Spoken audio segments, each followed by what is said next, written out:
Okay guys, welcome back to Our World Outdoors. So today we're doing a video because we were tagged in hashtag worst backpacking trip. Now we were tagged by an awesome channel called Paddle and Hike. I will leave a link to his channel down below. Make sure you go over and check him out. All kinds of great content, real calm guy. You know, really mellows me out to watch his stuff. But that said, I generally don't do a whole lot of tag videos unless the people that are asking me to do them are what I consider like friends, or if it's a smaller channel. But that said, this one was a hard one for us. Now you notice my beautiful wife's not with us. That's because she's sitting on a beach somewhere backpacking with her girls. Technically they're bike packing, but they're out having a wonderful time. So guess who's at home dog sitting? But that said, I'm glad they're out having a good time, and let's get started with the video.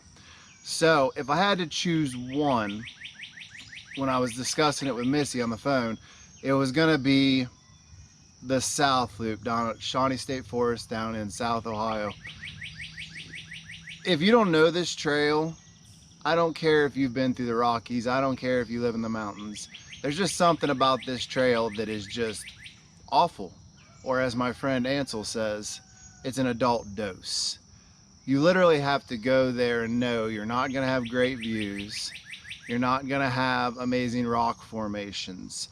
You're gonna go up and down hills just the whole time, flipping elevations. But when you flip the elevations, especially in the summer, you're dealing with a lot of factors that work against you. Like when you hit the lowlands, it's real humid. Early in the morning, it'll even have like a mist or a fog that just sticks to your skin. And then when you get in the high ground, you get a lot of wind, you get some dust and some other things. Now, we went out with the intention to do the whole loop, but things went horribly wrong as we went. Number one, we went out, it was way too hot. You'd get down low and the bugs would just be merciless with you. And then you'd get up high and you'd be on like a fire road getting cooked. We were carrying a lot of weight, but it wasn't terrible. We were carrying more weight on our body at that time because we hadn't, done our weight loss. But the thing that made the trip really bad was realizing about halfway through the entire north and south loop, because we had planned on doing both, that it was getting dark, it was getting hard to see, the trail was hard to stay on at the part we were on, and it just was really starting to seem like fatigue was starting to get the best of us. So we decided that we were going to go to the next camp and just call it a night, which would have been across the main road heading up to the North Loop. At that point I realized we were talking about like 28 miles or somewhere close to that. Now we had never done that kind of mileage in a day before. And I had my concerns, but we were doing all right. But it seemed like the moment it got dark, things changed. I was trying to do some filming and stuff, but with the conditions the way they were, we were lucky just to be able to stay on the trail. We had multiple different navigation apps open and, basically flashing lights back and forth trying to catch blazes or different, markings of the trail. Really hard to stay on in the part we were in. And about 2 miles from the main drag, the main road where you go down to park at the actual state park, I asked my wife if she needed help getting over a tree. And her response was not even anything I can call English. And I asked her 3 different times what she was saying. At that point, I just had her sit down and I couldn't even have a conversation with her. And after giving her some water and, kind of getting her to where I could kind of understand what she was saying, I realized that she was just done. I mean, just fatigue had set in, dehydration had set in. We were drinking water and electrolytes all day and eating. So it's not like we didn't do everything possible. It's just that the trail had whooped us. I mean, it did. Trying to push through is not always the answer. But At that point, I realized it was over. The trip was over. I had to get her back to the car and get her in a different situation to where she could recover. So like I said, we were about 2 miles out, so kind of just held hands and went real slow. That 2 miles probably took every bit of about an hour. So about midnight, we popped out on the main road there, and Missy just sat down. She was done. So I tried to convince her to let me run, you know, whatever it is, 2 miles or mile and a half, or I don't know, back to the trailhead where the car was parked, and then bring it back to get her. She wasn't having it. Now my wife's not scared to be out in the woods at night. She's not scared to sit along the side of the road. She's not afraid of those things. Just the way she was feeling, she didn't want to be alone. And I think we can all understand how that is. Whether you want to think back to when you're a kid and you're going to the dentist office, or just when you don't feel comfortable and you don't feel right, you don't want to be alone. That's why when people have babies, they have their hands held or whatever.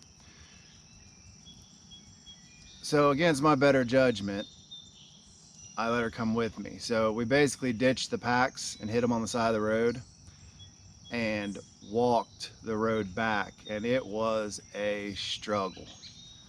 I had to motivate myself to keep going because, mind you, you know, I was already at like 28 miles. I was exhausted. The heat of the day, the elevation changes. I mean, it didn't matter what we had ate that day because we ate a lot, but I still was in a calorie deficit. And then trying to motivate my wife to keep going because she didn't want to be left at the side of the road for any period of time, period. So we struggled all the way back to the car. And when we finally got there, I think everything had set into what we had done. We had just pulled a 30-mile day at Shawnee State Forest. And if you haven't been there, you won't understand what I'm talking about. Because it is unlike anything else we've ever hiked. We've been to a lot of different places. Is there harder stuff? Yes. Is there longer stuff? Yes. But you just have to go there to understand. There's something about that place that tells you you better be ready and you better do this in small chunks or it's going to put a hurting on you. So this trip wasn't bad because of weather or bugs or anything else. It was bad because we pushed over our limits to a point where we had to end the trip, and then it took a reasonable amount of effort to get out of the situation. But it's kind of different than most other people will tell you on their worst backpacking trip. They got rained on the whole time or whatever. We didn't have those issues. Now, with this tag, my wife wanted an honorable mention because it wasn't a bad trip, but it was a bad moment. Because while she hates remembering that Shawnee State moment, there's another moment that pairs up with that now, she says. And that was a trip we did with Brenda and Mike. We had an absolute great time. We went out, we didn't care that it was snowing, we didn't care that it was raining, we had a good time.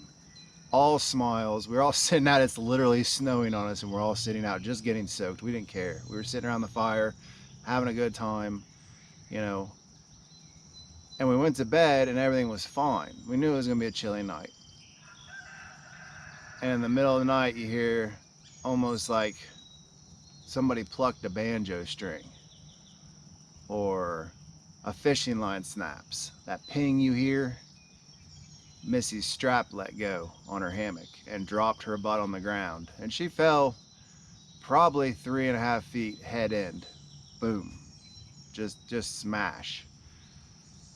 And I heard her say something, and I woke up and got out, and her buckle, her cinch buckle, the way autumn ultralights buckles work, they lock in hardcore. But it was frozen. It was like a chunk of ice. So I'm like hitting it, trying to get it undone, you know, trying to undo it. And I couldn't get it locked back in. And I ended up pulling my quilt out and wrapped it around my wife so I could fiddle with that thing. But it was like 3 in the morning. and I just beat on that thing, and finally we got it locked back in. And then as soon as I got locked back in, I realized her head end was too low, so I had to unlock it again, pull it up. But the strap had completely like soaked up the water and frozen, so it was just like the worst of conditions under the perfect setting to just slip, pop, and actually fray the strap. So that's a moment she wanted put in here, because everything we do is not all roses. I mean, these trips sometimes go horribly south. It's just part of the game. It's part of how it goes. Now, I do not, really spread tags. I'm going to say, if you're watching this and you haven't been tagged, feel free to take off and do your own. I'd love to hear about it.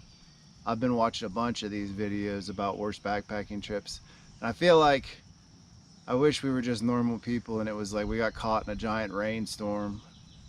But it is what it is. For me, my biggest fear is not rain, storms, wind, hurricanes. I mean, I don't care about any of that.